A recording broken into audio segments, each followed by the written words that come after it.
Good morning and welcome to this week's IGTV. Today I'm talking about why is it that when you are calm, you're trying to be responding, not reacting, and your teenager actually gets more escalated the calmer that you are. Like it's completely backwards to what everybody is telling you.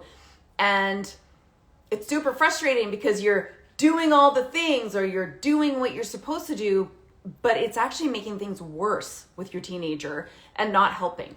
Also, I cannot take that my camera is not centered. I'm sorry. There are certain things in my life and it's got to be centered or I can't do it. Okay.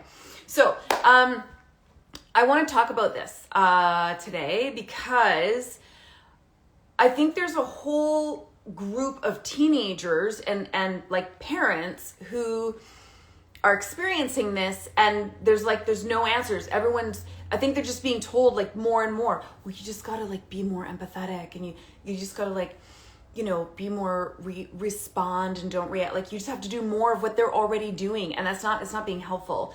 And this came up last week in my private parenting community with a gorgeous mama, taking my program. And I think this has come up more than once also in my free parenting community. If you're there, it takes a village and I want to address it.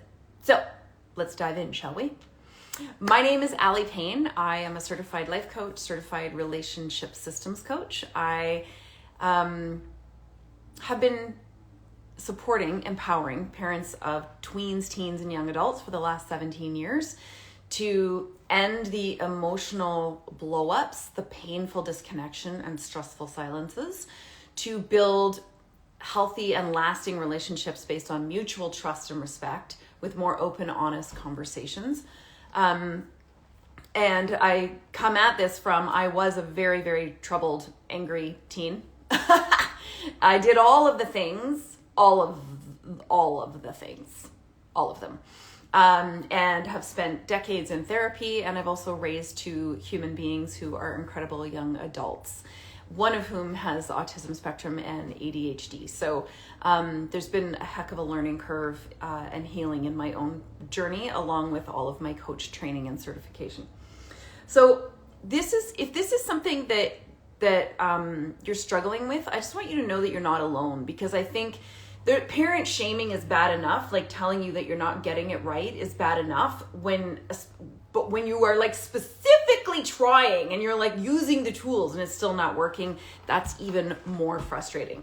So, one of the biggest tools that proven by science, that helps other people, so your teenager, helps your teenager to emotionally regulate and then have the capacity to reason, is empathy, okay? So empathy is like one of the top tools that I teach, and it's really, really critical for the teen brain, because as part of the adolescent brain development, which is significant, is the second and final brain growth phase in our human lifetime. Yes, it actually is growing. They're growing all new hardware. They're getting all new software to use that hardware all at the same time, like simultaneously, like one trapeze short of Cirque du Soleil. So they are very emotionally reactive because they are increasing their capacity for emotional experience 4.5 times. 4.5 times more emotions. So you get a really emotionally charged, emotionally reactive. Teenagers tend to feel everything like at a visceral level. And there's no breaks, right? Like the breaks, their executive function, their intellectual brain, that forms after the emotionals. The emotions are there first. So you got all gas pedal, no brakes. Yeah. And what happens in their brain is they're almost always in some mild state of fight or flight. They are often anxious because their self-esteem also drops up to 30%. So everything is like life-ending, like urgent, dire. And I know it's easy to say to your teen, to think, well, you're just overreacting. I mean, like, really, is that true? And if you have already taken my free 10-day listening challenge, like one of the things that I teach in there is empathy. And as I said, is because science can prove to us that this is true for you as well, that when a human being, so I'm talking about your teenager, but when any human being feels safe to express their emotions, and then they feel seen and heard in those emotions, like not made wrong, not diminished, not denied, not suppressed, not punished, not consequenced, because the reality is their emotional experience is true. You don't get to put intellectual perspective over an emotional experience and shift it. Emotions are emotions. Feelings are feelings. They happen all the time. They're happening all the time. You're having 2 to 3 emotions in every single moment. That's just the reality of how it is. So trying to reason, which is something we do as adults, is trying to reason with your teenager when they are reacting is like, it's bananas. That's not going to work. It'll never work.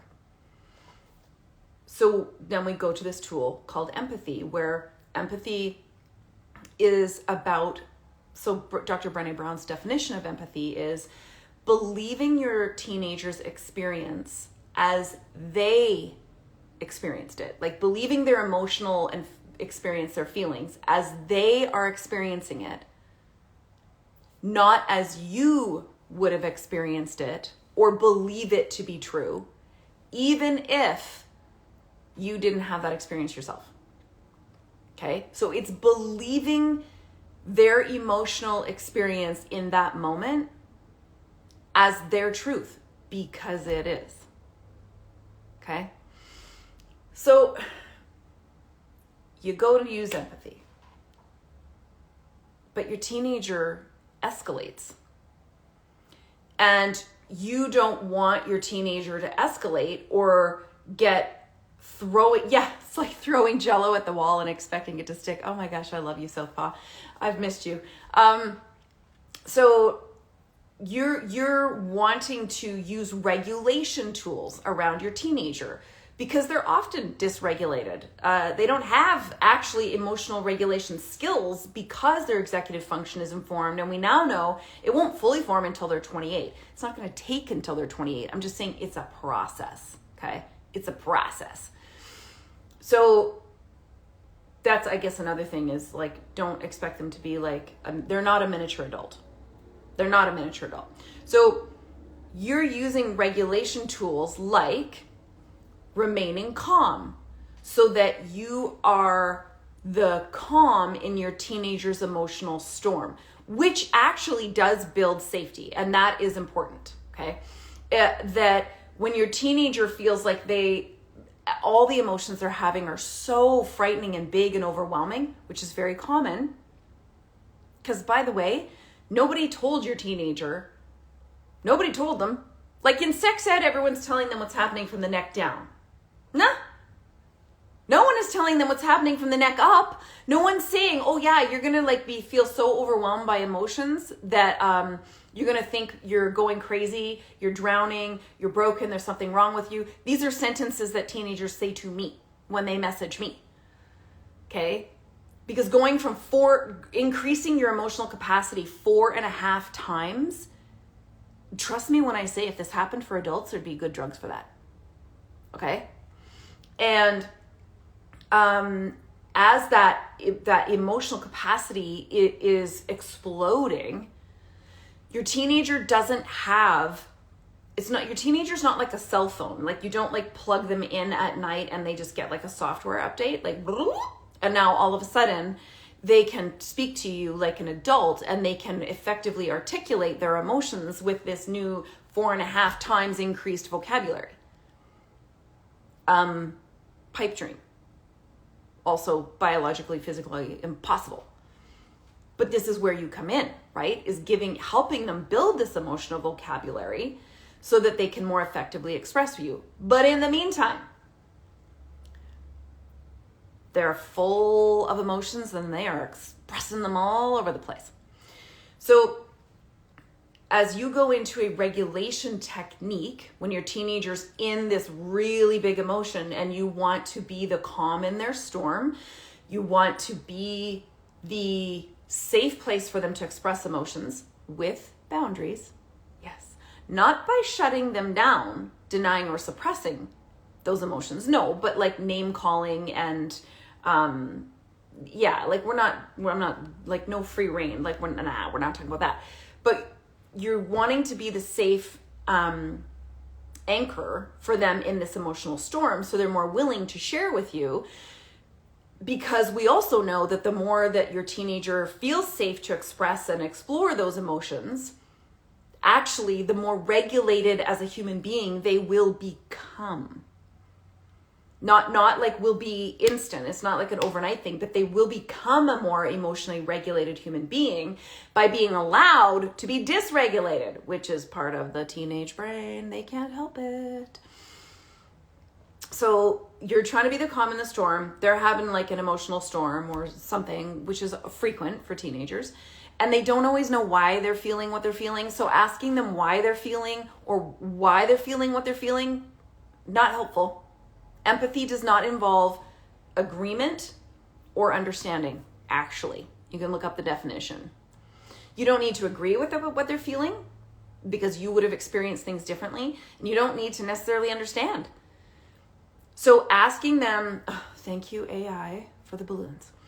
You don't need to be pressing your teenager for why they're feeling what they're feeling or tell me what you're feeling. Like, just tell me what you're feeling. Just tell me what you're feeling. Because they can't say it. They don't know. Remember? They don't have the vocabulary yet. Okay? So when you're in empathy and you're being the anchor for them in this storm, there is a certain set of teenagers. And I don't know the full science behind this, so I'm just really careful about this. So some of it is personality styles. There are personality styles that are just more emotionally sensitive. I'm not sure if that's an appropriate word. Emotionally sensitive, emotionally reactive. They're more emotionally sensitive to input, to rejection, to big feelings. And then there are personality styles that are more intellectually based. Now that some of that is introversion and extroversion, I'm pretty careful about like doing a sweeping label on that. Okay.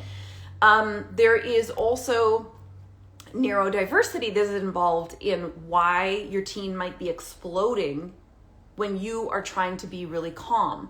The calmer you get, the more you use all these science-driven tools that you're supposed to be doing, they get worse. They get more angry, more divided, more upset.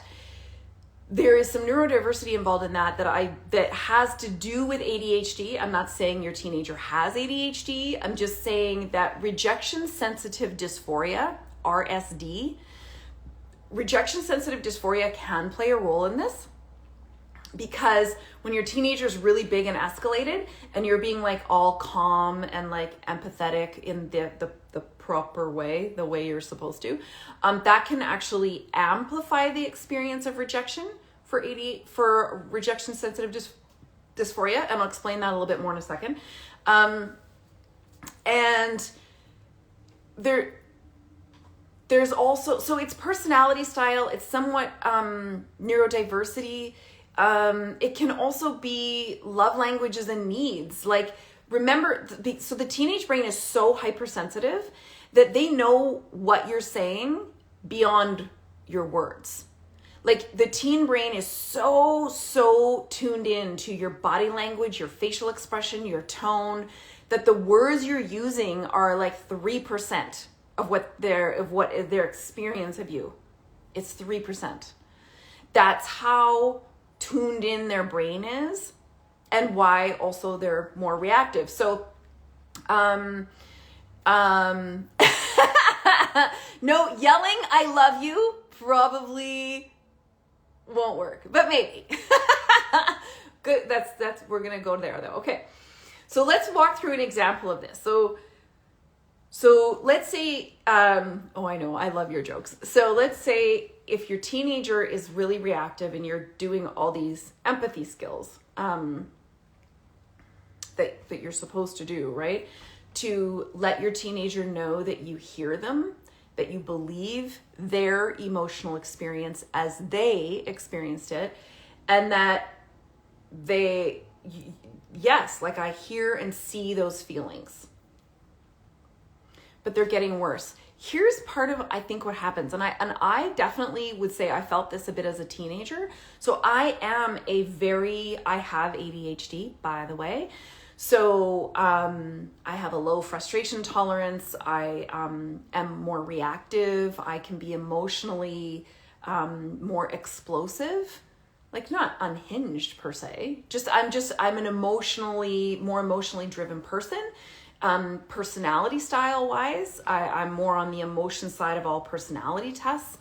And then with ADHD, even, as an adult, like emotional regulation, impulse control, but I'm also very, very intuitive as far as like people's faces and their facial expression, because that's the emotional root for me. It's not the words you're using, it's what I'm seeing and what I'm hearing. So I really get this. There's a way that when I am like big in my feels, and it doesn't matter what those feelings are. It doesn't matter if it's anger, frustration, heartache, disappointment, failure. It doesn't matter. And remember, we don't label emotions good or bad. No, we don't.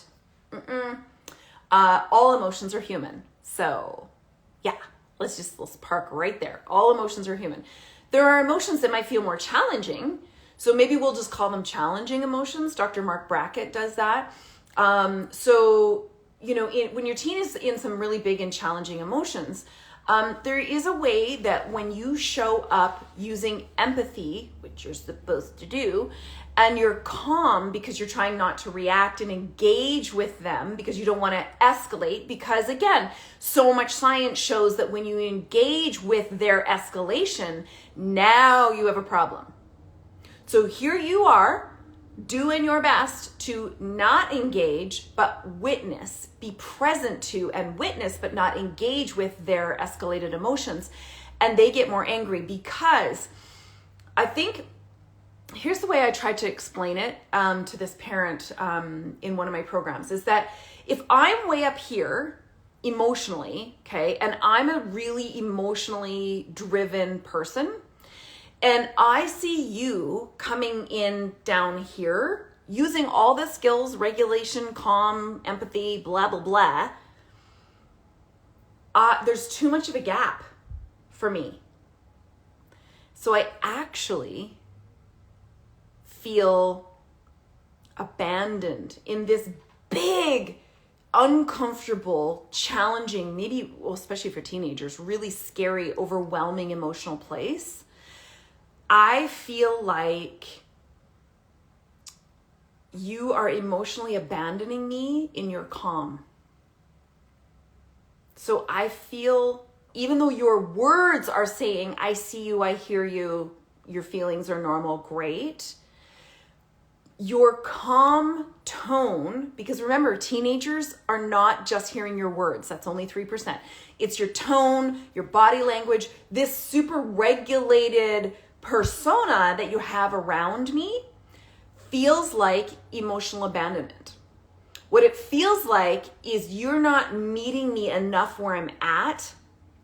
And so I feel even more alone in this really, really, really big experience up here. Well, emotional abandonment over time is neglect. Yes, like we can prove that.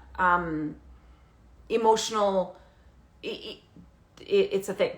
But I'm not saying it's necessarily neglect. I'm just going to talk about one time, right? There's an emotional abandonment.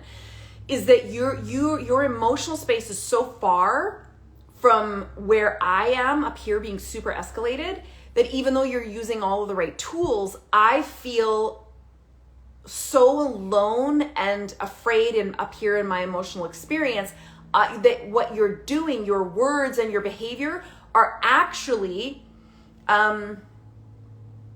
This is hard to put words to, and no, I didn't like prepare for this because I wanted to just talk about this.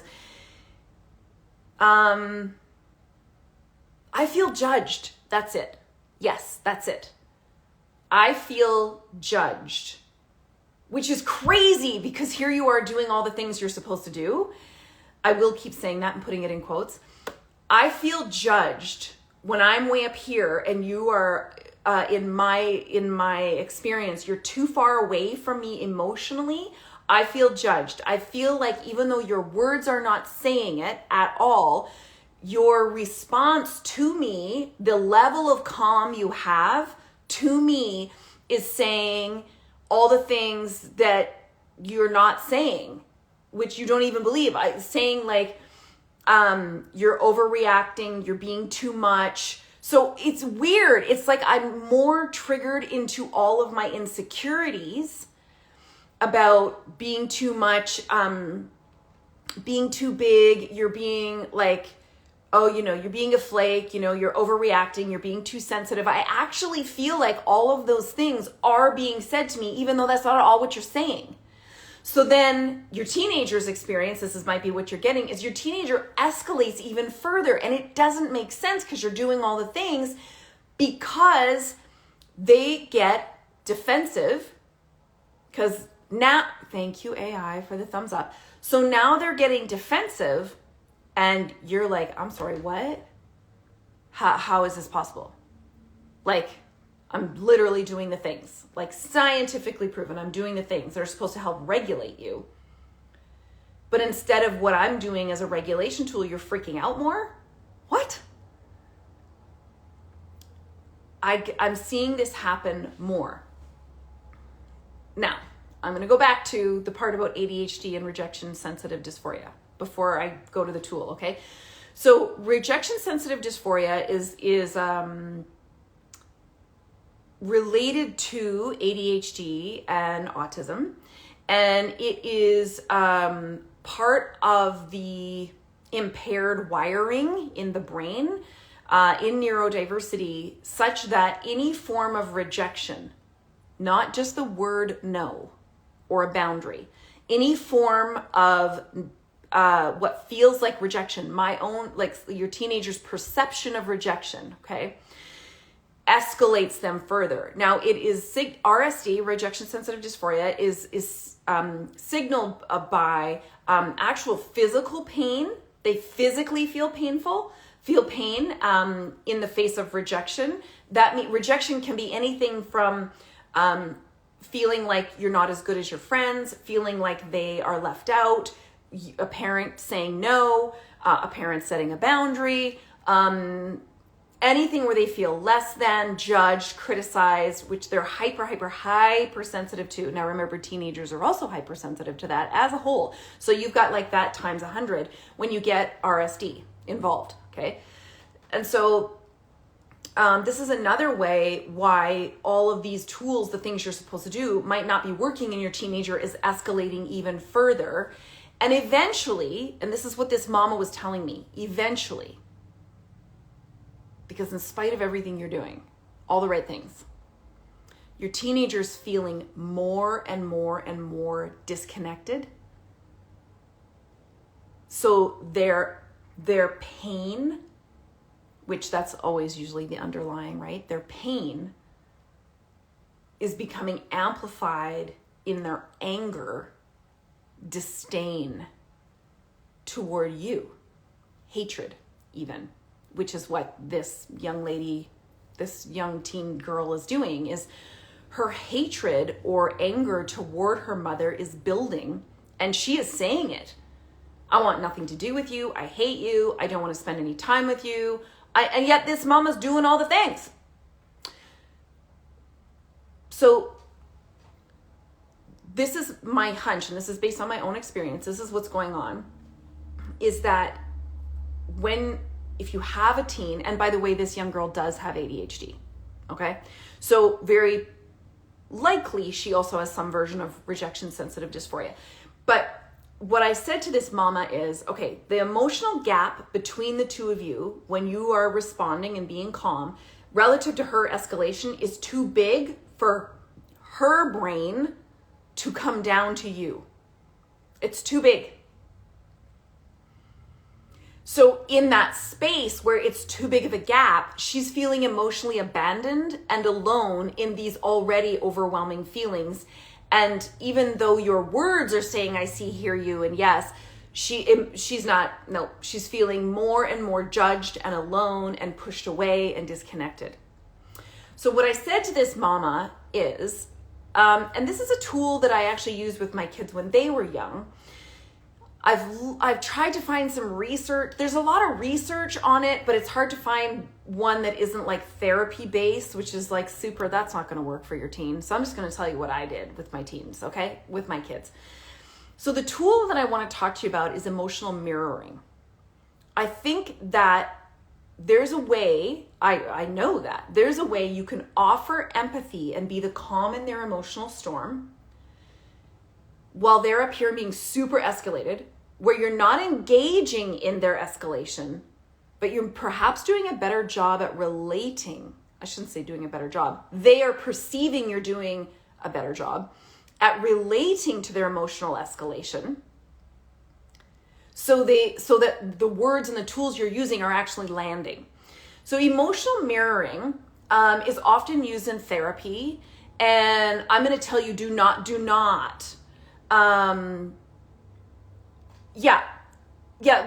going to bring your teen's emotional level. Yeah, we're going to talk about that. So emotional mirroring is in therapy. Okay, again, do not do this with your teenager. Don't do this. I'm just giving you the therapy model.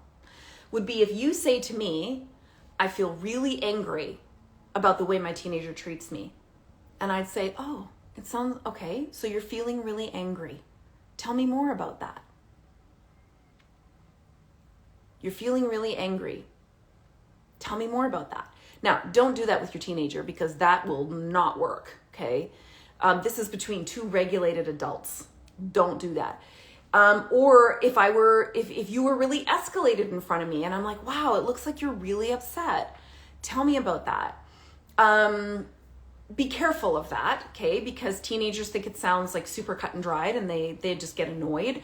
There's also mirroring where you and like perhaps me and a therapist, okay, would be like touching hands and like mirroring, you're mirroring each other.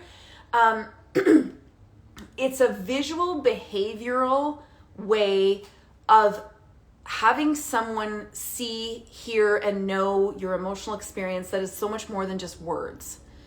Okay? Emotional mirroring. So let's go back to the example. Okay? Yes, this is about bringing your teen down, Southpaw. Okay. So rather than being like the super, so actually I want to say this too. I actually feel really uncomfortable as a very emotional person. I feel really uncomfortable sharing my emotions with someone who is naturally just less expressive. Like, it's not a judgment. They're just less expressive than me. And sharing those feelings with them because I feel like that gap is so big. They're actually sitting there judging me. And then I get more defensive and even more escalated. And I feel like there's too much disconnection. We're not connecting. We're actually still, it affirms how disconnected we are. And that is so deeply painful for your teenager. Okay. So here's how I want you to try emotional mirroring. If your teenager appears to escalate in the face of you using empathy, which is the right tool to use, I want you to imagine this being like a cat stuck up in a tree. Cats get stuck in trees. Yes? Right. How much does it work for you when your cat is stuck in a tree to stand at the base of the tree, look up at them and say, you're okay, honey, you're okay, you're a cat, you know how to climb, just you're gonna be fine, just come on down, just step on these branches, just come on down. How much does that work? Like for reals, how often does that work? It doesn't. Your cat's stuck up in the tree for a reason. You need to go up to them. Yes? You need to go up to them at least a little bit to help them to come down. And this is what emotional mirroring, I think, is a great way of adding to. It's not instead of. You must start with the empathy and validation, the tools that you know. You must use those, the words, the intention, okay?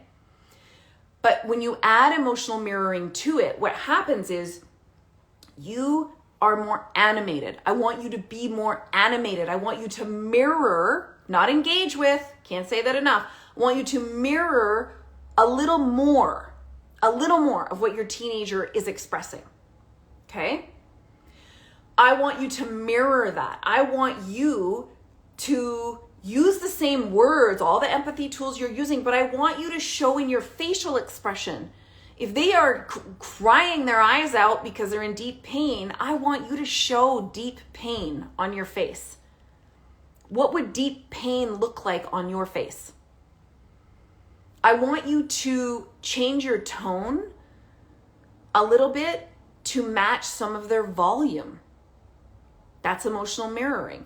So if they are really, if they're really like in deep pain, that tone, I want you to use deep pain on your face, and I want you to use deep pain in your voice. Because otherwise they get the sense that you are detached. You are so detached that you are driving disconnection, even when that's not what you're trying to do, okay? So I don't want you to become detached so they feel emotionally abandoned, okay? I want you to be like the cat in the tree. You got to go partway up to them. So if they're super angry and they're freaking out, I want you to show super angry on your face. Show super angry. You're not engaging with them, but it is mirroring, okay, in a way that is showing that you're with them. Okay? I want you to show angry in some of your body language. Okay? I want you to like, you don't need to go up there you don't need to go to the top of the tree. No. But I'm asking you to go like a couple branches down. Okay? A couple branches down. I want you to behave in your body language, your facial expression, and your tone. If they are being loud and they're yelling because they're so mad, I want you to yell. Not yell at them. Okay, don't do that. But if they're angry and they're so mad, you be like, oh my gosh, that's so frustrating. Get up there with them in your empathy. Because that emotional mirroring is the way to show you are fully present and that they are safer. That's the point where they get, I'm okay in this big escalated hot mess that is terrifying me or feels like it's taking over my whole body, which is how it feels as a teen, because my adult, my person, my parent is willing to come partway up with me.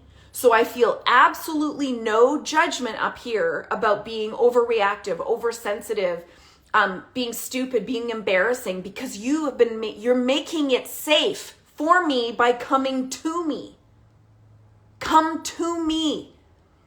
Trust me, if I knew how to get down from up here, I would have. Their brain does not have those skills or the capacity in the teen years. So come to them so they can come down a few branches. Then you can begin notice. This takes practice. You've got to notice them. When their physical expression of whatever they're feeling is coming down a bit, then you can come down a bit. When their volume or tone is shifting in their anger and their pain and their hurt or their whatever, then you can come down a bit. But do you see how I'm getting them back down? Do you see how they're getting back down to the ground? They can't get back down to the ground from up here. There's too much distance. And that distance feels like disconnection. And it's extraordinarily painful. So I want you to pretend you got a cat stuck up in a tree, okay? And you're going to have to go up the tree a little bit to in your tone and your language to help them come down, and then you're helping, so you're both standing on the ground. Now, your teenager is as unique as you are. So this is going to take some practice. But I want you to also remove yourself from needing to be perfect, because you're not going to be. I want you to remove this whole fallacy that says being empathetic and being regulated and calm for your teen means you're cool as a cucumber, because that's not human. That is disconnected. And when your teen thinks you're disconnected, you want to bet they're going to go off.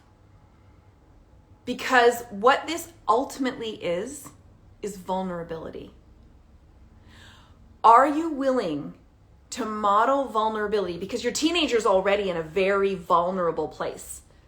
Trust me when I say, even if they are throwing everything at you because they are so angry and they're tough and you can't, they're all like because anger is a more powerful emotion. Anger feels safer than expressing what is under the anger. Okay. So even when they're all puffed up and they're doing the I'm so angry and I'm so tough thing, that's not what's going on for them. But you've got to go to them. Okay? So that they feel your vulnerability to go to them slightly, not engage with. I can't say this enough. You're not engaging in their emotion. You're going to them in your empathy is a even more vulnerable than simply the emotionally removed version of empathy, which is really just words, because it's empty. If empathy lacks emotion, if your own empathy lacks emotion, it is empty and they will escalate. And not only will they escalate once, but as I'm working with this mama in my program, because she's gorgeous and wants the best and has been doing her very best, her teen, who happens to also have ADHD and I think some rejection sensitive dysphoria, so she's always way up here, her teen has perceived that the distance between them is comprised of judgment, criticism, and even more painful disconnection. So I want you to try emotional mirroring. I did it with my kids. I did it when they were really young too. When they would get super freaked out and angry, I'd be like, you're so angry. I'd get down on their level and I'd yell with them. And they would look at me kind of like I was weird at first, but they were seeing themselves. Not in me. I mean, they were seeing their emotion. And they were seeing their emotion be safe because I was making it safe, because I was modeling it.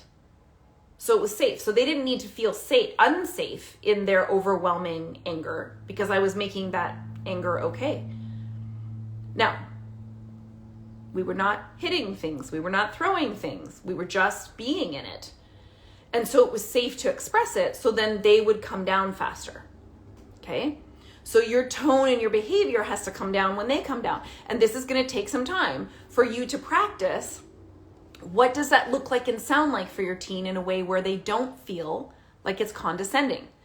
And this is something that I want you to notice as a red flag, is that when you are doing all the empathy stuff that you're supposed to be doing and your teenager feels like you're being condescending, that's a signal. That's a signal that there's too much distance between the two of you in that moment of empathy. And you need to go to them. You need to do some mirroring, emotional mirroring with your empathy, because otherwise empathy in itself can sound condescending, because it can be too emotionally disconnected on your end so that they feel even more alone in their giant emotional storm. Okay? Is that making sense? Just type a yes in the comments. Does that make sense to you guys? Emotional mirroring is something that again, I'm a very emotionally driven person. So perhaps I've been doing more emotionally mirroring. I'm just having more of my own awareness of this, that not everyone is coming to empathy with the same personality, the same brain wiring, the same life experience, the same, all of those things. And so here I am, like, spewing off at the mouth about empathy. Yeah, I get it. But that might not be, but then I'm realizing it's not working for a lot of parents. And the last thing I want you to think is that you're doing it wrong, or it's not really working, or maybe you're failing, or your teenager is just like a lost cause. Right? So I want you to do more emotional mirroring with your empathy to close the gap, because you have the adult mature brain. You have the developed brain. So I need you to go to them a little bit first to help them come down 3 steps at a time, right? Instead of asking or expecting that because you're doing what you're supposed to do, that your teenager is going to, on their own, be able to come down 10 steps. Because again, if they are the personality style that is really viscerally emotional, they feel it in their body, they're more escalated than what you think, they're not going to come down and they're going to get worse. So that's what I got for you today. If you would like more support with this, then I would love for you to, just type listen in the comments once I get this posted. Not right now, just once I get this posted, I'll get you my free 10-day listening challenge, which has all of these points and scripts in tiny little snippets for you. But I want you to remember that emotional mirroring, which I was not clear about the first time, emotional mirroring, healthy little seed. I can't give it to you right now. I got to wait till I get this posted, because otherwise all the comments disappear. That without emotional mirroring, your empathy might be falling flat, and it's not you. So I'm going to add this to that now, from now on. And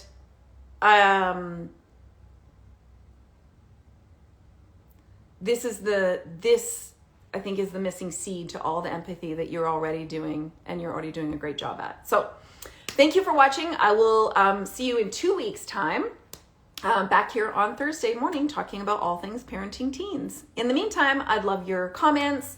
Thank you for liking, sharing. If you're here on Instagram, I'd love a follow. And if you're on YouTube, I'd love a subscribe. Bye, everybody.